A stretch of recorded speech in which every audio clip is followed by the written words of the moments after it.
Bon dia a tots. Si vos sembla, sense més dilació, començam la tercera edició de la lectura poètica del professorat.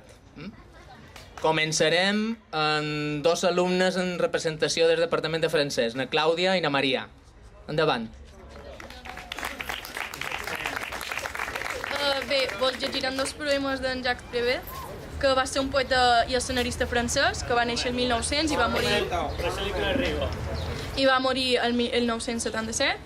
I bé, va escriure molt de poemes molt importants, i ara llegirem una de les seves obres més conegudes, que està en el recull de poemes Pagolla. I bé, aquest poema tracta d'una història molt quotidiana, però hi ha un drama molt íntim, en realitat. Se diu Le Petit Déjeuner. Il a mis le café dans la tasse.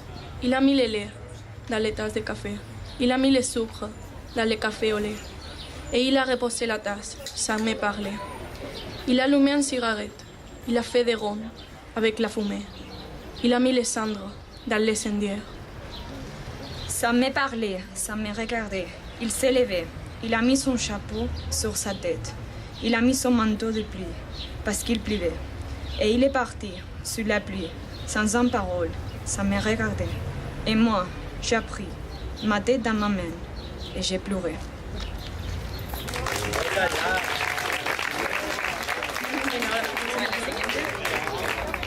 Val, el següent poema se diu Le Cancre. Le Cancre és una paraula que fa referència a aquell mal estudiant que, malgrat les burles, segueix endavant i és feliç malgrat aquesta situació. Il dit non avec la tête. Mais il dit oui avec le corps. Il dit oui à ce qu'il aime. Il dit non au professeur. Il est debout. On le questionne. Et tous les problèmes sont posés. Soudain, le fou rire les prend. Et il efface tout. Les chiffres et les mots. Les dates et les noms. Les phrases et les pièges. Et malgré les menaces du maître, sous les ouets des enfants prodiges, avec les craies de toutes les couleurs, sur les tableaux noirs de malheur, il désigne le visage du bonheur.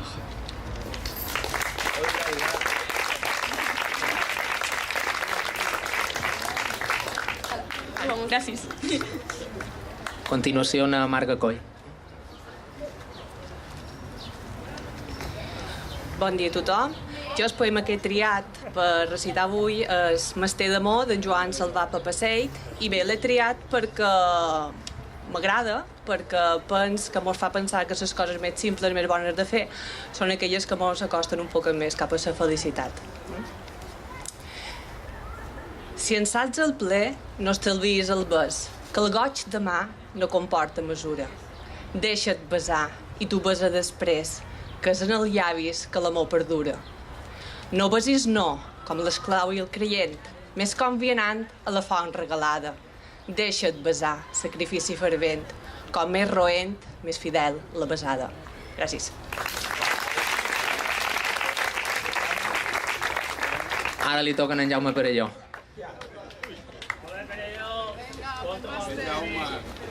Bones. Te'n sabeu un poc escardada i sortirà el que sortirà, ja ho veurem. És un poema en Francesc Parcerises i se diu Arbre vell. El que hi havia a l'arbre hi és, perquè tot allò que fou és. Només cal la mà que hi descansa i que li diu, vine, perquè la mà és ell, arbre i pensament, i temps que et vol i et busca per sobreviure en tu, perquè si penses al ser, ets, i si penses al buit del ser, ets el buit. Causalitat. Acosta la mà per donar-me certesa, gairebé com si voler i ser haguessin d'ajuntar-se els llavis. On som nosaltres? Arbre. On jo sóc la teva escorça i tu el buit que em crema.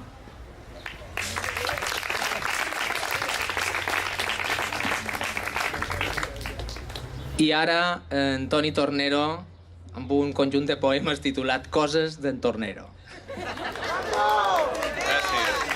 Gràcies. Després d'escoltar Anna Margalida i en Jaume amb aquesta veu presa, me sap greu, m'hauré d'aguantar a mi, el nivell se'n va per avall. Bé, perdó.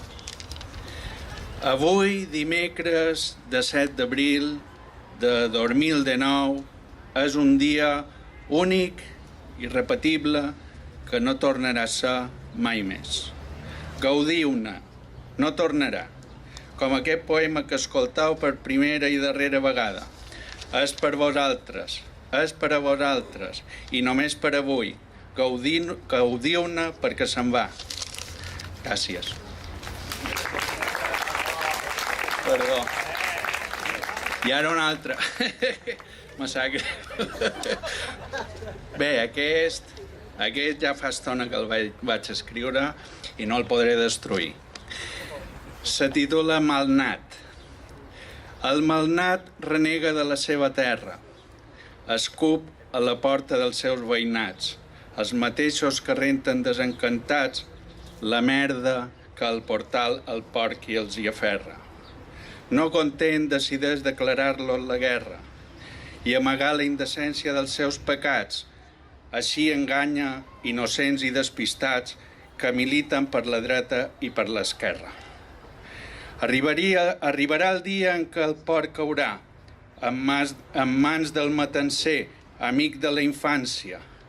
Del fons de la soll sentirà la fragància del botxí acostant-s'hi que li clavarà la justícia pel coll de la repugnància que traspua el malnat des de la lactància.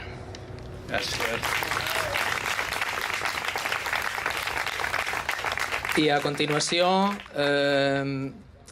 el venerable, omnipotent i meravellós director d'aquest institut, Pere Morell. Bé, jo faré un comentari abans d'aquest presentador impresentable.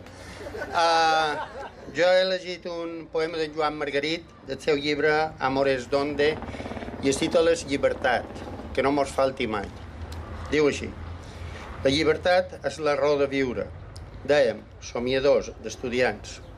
És la raó dels vells, matisa mare, la seva única esperança escèptica. La llibertat és un estrany viatge. Són les places de toros en cadires damunt la sorra amb temps d'eleccions. És el perill de matinada al metre. Són els diaris al final del dia. La llibertat és fer l'amor als parcs. La llibertat és quan comença l'alba en un dia de vaga general. És morir lliure. Són les guerres mèdiques. Les paraules república i civil. Un rei sortint en tren cap a l'exili. La llibertat és una llibreria. Anar indocumentat són les cançons de la guerra civil. Una forma d'amor, la llibertat.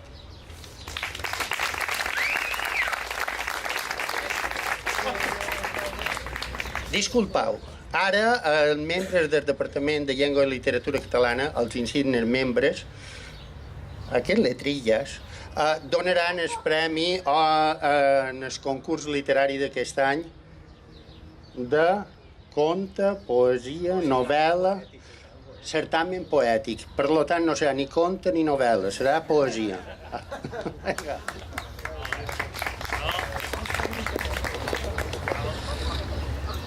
Bon dia a tots. Arriba l'hora de donar els premis del segon certamen poètic 2019.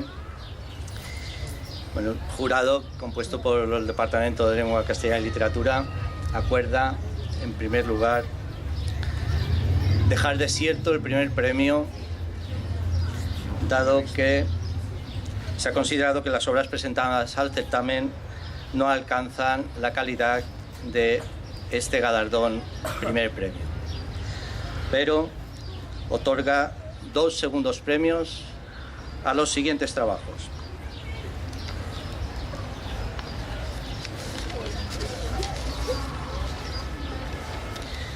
El conjunto de poemas que bajo el título Materializaciones del abismo firma Beat Hart por su destacado uso de imágenes poéticas y su acentuado lirismo. Y su autor es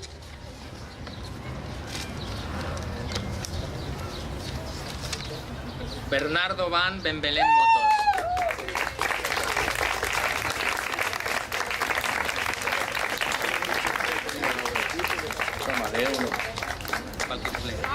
Premio.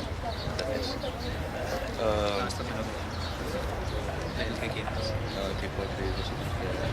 ¿Cuál es el que nos gusta a nosotros? Poema, ¿no? La vida en las rocas. La vida en las rocas. Vale, muchas gracias. Recitaré uno de los poemas titulado La vida en las rocas. Mi tierra es Ávara, decidí en un principio. Cuando anclaba sus dedos, gigantes en el mar tranquilo. Lo quiere para él, yo pensaba. Pero ahora lo pienso 2 veces. Se agarra a algo que huye, resbala, lucha y burla. Hunde sus rocosas manos en una batalla ya perdida. Y sus yemas rozan el oro como las tuyas rozan la esperanza. Ahora lo pienso 2 veces. Mi tierra no es solo Ávara, mi tierra es humana. Gracias.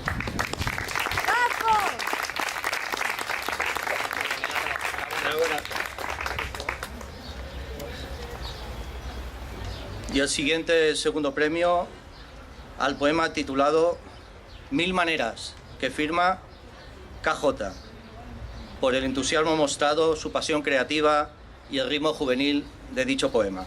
Y su autor es Luis Martorell Sáenz de Navarrete, segundo ESO B. ¡Bravo! ¿Tu premio? Y has de leer un poquito.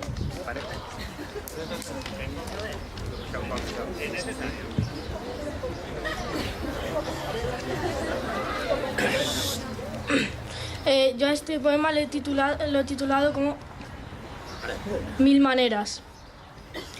1000 maneras te da el mundo, a saber de qué tratarán. Las cosas más preciadas, cosas que no se perderán. No pretendo ser profundo, ni tampoco tu cabeza liar. Solo quiero demostraros la parte buena y real. La verdad de los poemas no es la de hacer alucinar, es reconocer problemas que en la vida alguien tendrá. Los problemas más extraños se pueden solucionar. De las 1000 maneras buenas, los problemas ya se irán. Estas 1000 maneras son tus pasos y las guías que has de seguir cada día, cada momento de tu vida. Vivir al tope la vida, de una manera especial. Pasarla junto a seres a los que mucho amas. Disfrutar de las canciones, incluso los poemas. Muchas más maneras hay que no se pueden explicar. Las adivinas por tu cuenta, ya pronto las descubrirás. Se descubren con la vida y también con la experiencia. Ahora deja tus dilemas y ahora ponte a disfrutar. Tu vida es un momento, no la vayas a desperdiciar.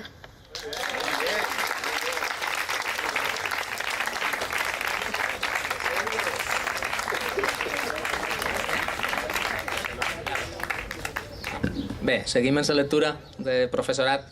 Que venguin a Maria Cloquer, que llegirà un poema titulat Final de trimestre.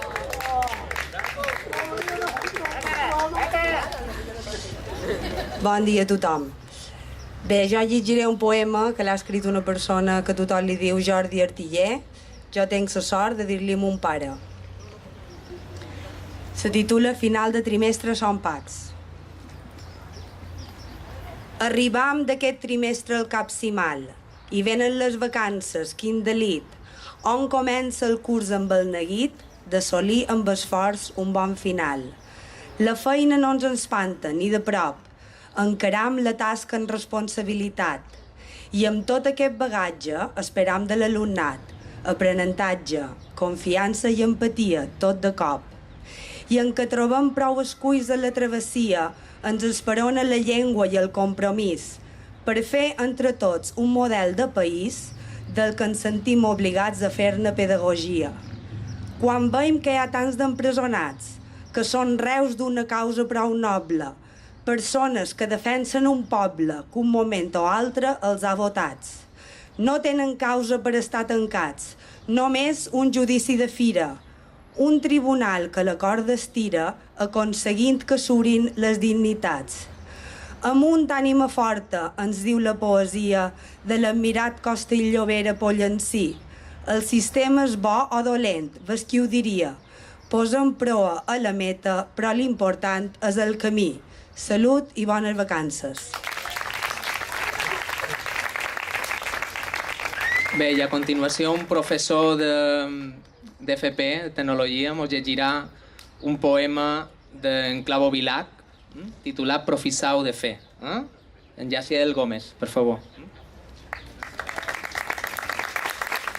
Bueno, vou ler um poema que é uma tradução ao castelhano, hecha em 1800, de dos poetas brasileiros mais reconhecido a nível mundial, de afiliação parnasiana. O poema consta de 31 estrofes, pero he escorrido 13 delas que creio que captam um pouco a essência. He escorrido este poema porque creio que quando ele faz uma comparação entre o trabalho de Alferes, que é orfebre, o trabalho de orfebre, com o trabalho de poeta. Aí eu creio que, mais ou menos, o trabalho do professor é parecido. Né? Bueno, ele faz comparações com coisas que existem de grego, porque os gregos na época buscavam a beleza da forma. Assim, podes captar algumas palavras, porque meu castelhano não é tão bom, ok? Ok. Profissão de fé. Não quer Zeus Capitolino, Hércules e Bélio, talhai de mármore divino com ele martilho. Que outro não eu, la piedra corte, para brutal, e a tener a erguir ativo porte descomunal. Mas que essa forma extraordinária de orvos à sombra me atrai um leve relicário de fino artista. Cópio a orfebre quando escrevo, seu amor em vídeo, com ele o ouro em alto relevo de uma florace. Não imito, e pois nem de Carrara la pedra hierro, blanco cristal, la pedra rara, ônix prefiro. Por isso, corre por servir-me sobre o papel, la pluma, como em plata firme corre o cincel, corre, traça, adorna na imagem, la ideia veste, ceñindo ao corpo amplia roupagem azul celeste. Quero que a estrofe cristalina, forrada ao modo de orfebre, que de talher salga sem defeito, e ora 50 o passo, mudo, mirando atento, ver trabalhar lejos de todo o pensamento, porque escrever tanta perícia, tanta requer, que ao ofício tal não há notícia que outro semelhe. Assim procedo, e me pluma siga esta norma, servindo-te, deusa serena, serena forma. Celebrarei tu ofício no altar, mas esse pequeno sacrifício me irei também. Caiga também, sem esperança, aunque tranquilo. Ao cair, blando la lança, por ele estilo. Gracias.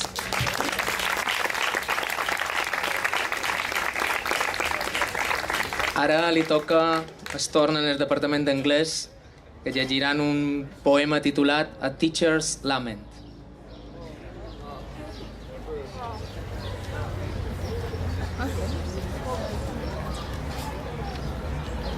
Bé, això és un poema poc graciós, que tracta dels laments dels professors. Poc autobiogràfic. Don't tell me the cat ate your math sheet and your spelling words went down the drain. And you couldn't decipher your homework because it was soaked in the rain. Don't tell me you slaved for hours on the project that's due today. And you would have had it finished if your snake hadn't run away. Don't tell me you lost your eraser and your worksheets and pencils too. And your papers stuck together with a great big blob of glue. I'm tired of all your excuses. They are a terrible bore. Besides, I forgot my own work at home in my study drawer. Thank you.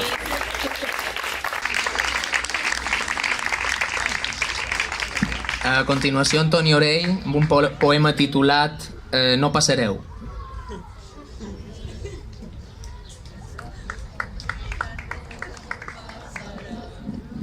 Bé, d'Apel·les Mestres, cançó dels invadits.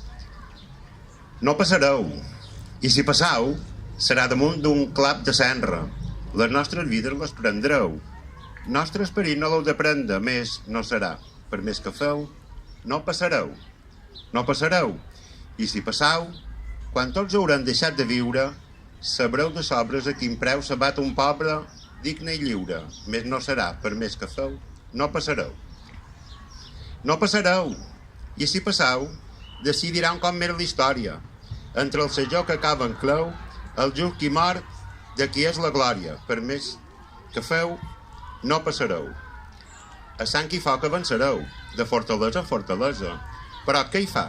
Si queda en peu quelcom més fort, nostra fermesa. Per això cantem, per més que feis, no passareu.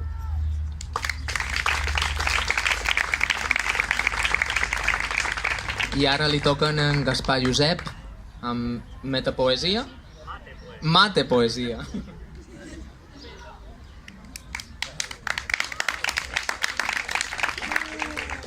Bon dia a tots. Primer de tot voldria dedicar la lectura poètica que faré a continuació a les meves exalumnes, conegudes com a lletrudes. Elles saben qui són, per doble motiu. Perquè vegin que els científics, aquesta elitat científica que formam, poden fer poesia, i també perquè si aquesta calculadora xerrés, faria més poesia que elles. Pequeña oda a Pi. Soy y seré a todos definible. Mi nombre tengo que daros. Cociente diametral, siempre inmedible. Soy de los redondos aros. Han fet la petita, ara toca la gran oda a Pi. El número pi es digno de admiración. 3,141. Todas sus cifras siguientes también son iniciales. 592, porque nunca se termina. No permite abarcarlo con la mirada, 6535, con un cálculo 89, con la imaginación 79, o en broma 323, es decir, por comparación. 46 con cualquier otra cosa, 2643 en el mundo. La más larga serpiente después de varios metros se interrumpe. Igualmente, aunque un poco más tarde, hace las serpientes fabulosas. El cortejo de cifras que forman el número pi no se detiene en el margen de un folio.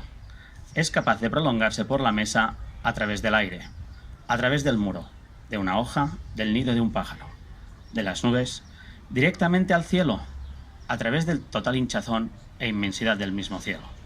¡Oh! ¡Qué corta es la cola del cometa, como la del ratón! ¡Qué frágil el rayo de la estrella que se encorva en cualquier espacio!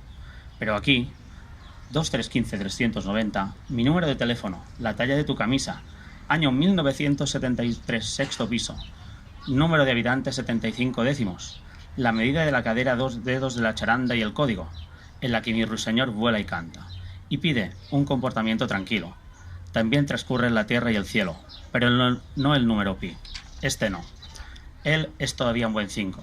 No es un 8 cualquiera, ni el último 7, metiendo prisa, metiendo prisa en la perezosa eternidad para la permanencia. I el darrer que vull aportar és un fragment del llibre de les meditacions d'en Feliu Formosa. Diu així: venen les matemàtiques talment com les onades que moren a la platja. Pots saber-ne l'alçada, la força i la freqüència, fins que toquen la sorra on has fixat els peus. Tan sobtós i incessant com aquell moviment són els versos, però proves de calcular-los conscient que la tasca és d'allò més incerta, i vas pujant escales de baranes policromes, fins al lloc on l'amor, talment com les onades, no para d'extingir-se. Moltes gràcies. Molt bé, seguim. A continuació, Ana Marisa llegirà un poema titulat Final, del poeta Joan Brossa. Bon dia. No m'agrada donar vots a esquena, però bé, no me queda més remei. A veure, aquests darrers dies han tingut diversa gent que mos ha vengut a visitar, ha vengut la Marilí de Ramis, ha vengut Nelly La Tomats, l'altre dia en el debat del feminisme, i també l'altre dia va venir Manel Suárez.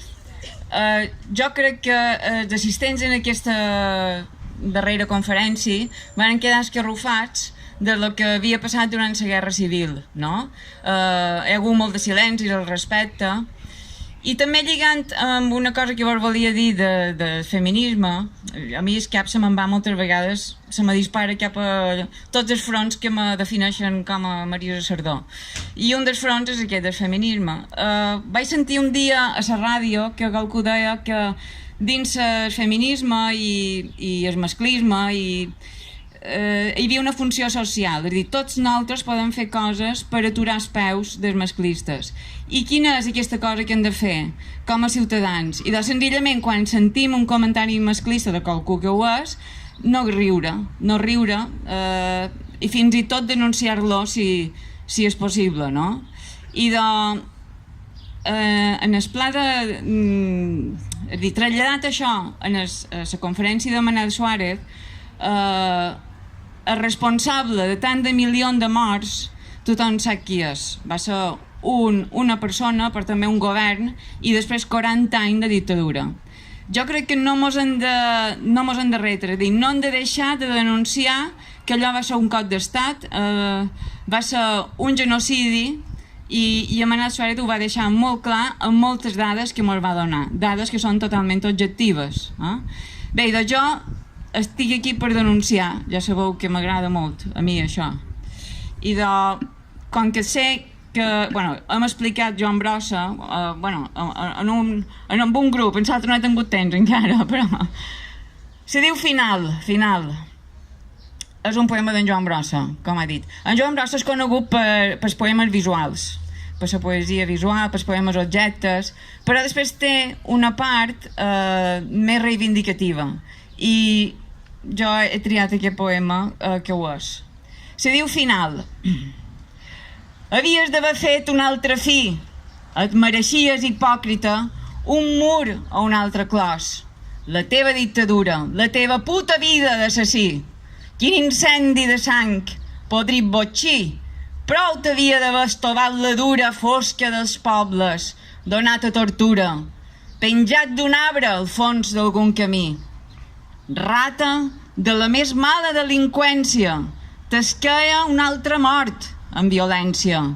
La fi de tants des d'aquell juliol, però l'has feta de tirar espanyol, sol i hivernat, gargall de la ciència, i amb tuf de sang i merda, s'excremència.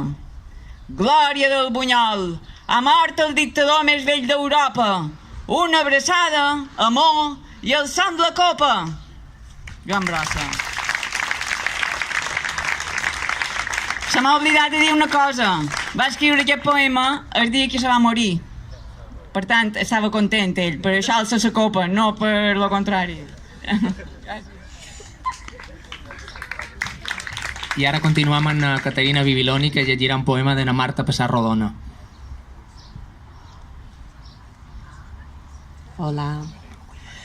Quan ets jove, penses que compliràs la vida de grans esdeveniments i grans coses, i a mesura que te fas gran, la vols omplir de petites coses, que això no vol dir deixar de desitjar. El poema és de na Marta Pessarrodona i se diu Coses que estim. Unes fotocòpies, potser esgrogueïdes, d'uns poemes poc assequibles. O la imatge d'escuma benigna de la platja de quan era petita. El do del piano un matí de diumenge, amb l'estrall del fred a la gespa.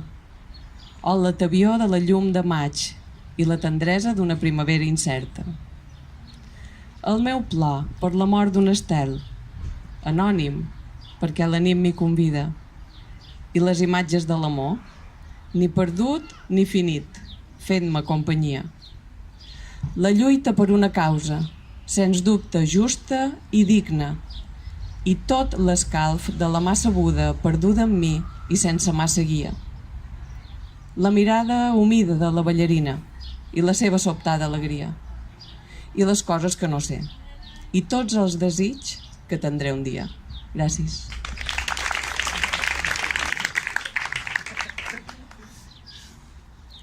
No.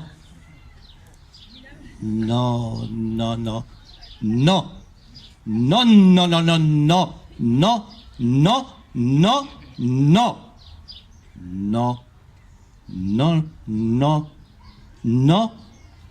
No, no. No, no, no, no, no, no.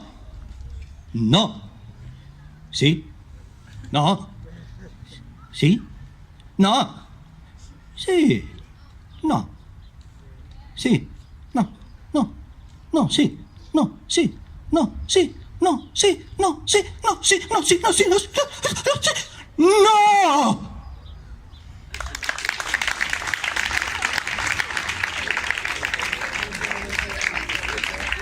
Bé, i si vos sembla bé, acabaré jo llegint un poema d'un poeta actual, viu, a més, titulat Melville en la duana, que rep homenatge, evidentment, a Herman Melville, l'escriptor. Aquest poema té una cita de Schopenhauer que diu lo següent, ¿no? Cuanto más pertenece un hombre a la posteridad, es decir, a la humanidad en su conjunto, más desconocido es de sus contemporáneos. És una cosa que sabeu que ha passat a molt d'artistes, a molt de genis, amb el propi Herman Melville, amb Mozart, Schubert i tant d'escriptors que hi ha. Es titula Melville en la duana. És una recreació dels darrers mesos de vida d'aquest gran novelista norteamericà. Después de 18 largos años de acudir día a día a esta oficina inevitable, ya casi estoy conforme con mi extraño destino. Todo lo acalla el tiempo, y aquella voz que hasta hace poco, de manera insistente, me instaba a terminar de una maldita vez con todo esto, ahora apenas la escucho. Y cuando la oigo a veces no me dejo engañar, y me agarro con fuerza a los sensatos brazos de este viejo sillón, para negarme al canto de las sirenas ya imposibles. Pesan mucho los años y las miserias de la edad, estos ojos tan torpes, la lucha de los huesos por seguir manteniéndome.